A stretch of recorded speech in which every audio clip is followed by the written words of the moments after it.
আমার নবী ব্যথায় বিজিত হইয়া মাথা চক্কর খাইয়া উহুদের জমিনে পড়ে গেলে তারপরেও নবীজিকে মারতে ছিল দুনিয়া থেকে বিদায় করে দেওয়ার জন্য।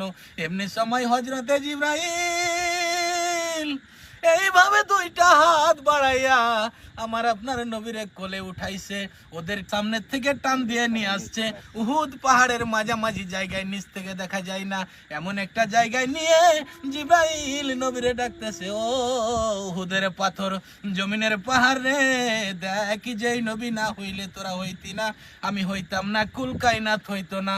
এই নবীরে মারতে মারতে কি অবস্থা বানাইছে নবী বেহুশ, একটু বিছানার ব্যবস্থা করে দে, আল্লাহর বন্ধুরে শুয়াইয়া রাখি। জিবরাইল এই বলে ডাক দেওয়ার সঙ্গে সঙ্গে দেখি লম্বা একটা পাথর পাইটা তোলার মতো নরম বিছানা হয়ে গেল। জিবরাইল এই বিছানার মধ্যে আমার আপনার নবীরে শুয়াইছে। অনেকক্ষণ পর নবীর জ্ঞান ফিরে, ডান দিকে মাথা ফিরাইছে, বাম দিকে মাথা ফিরাইছে। হুজুর আমি জিবরাইল আপনার মাথার পাশে, আমার নবী কান্দে, জিবরাইল আমার সাহাবীরা কই রে, এই নবীর অবস্থা রে, আমার সাহাবীরা কই, আমার মন মানে না।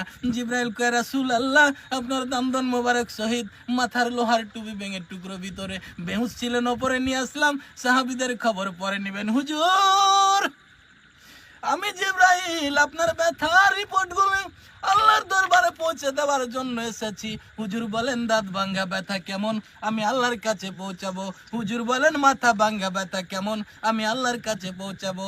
আমার নবী কান্দে, জিবরাইল দাঁত ভাঙ্গা ব্যথা কেমন জিগাইলি, মাথা ভাঙ্গা ব্যথা কেমন জিগাইলি, আমার গুনাহগার উম্মতের ব্যথা কেমন রে জিগাইলি না।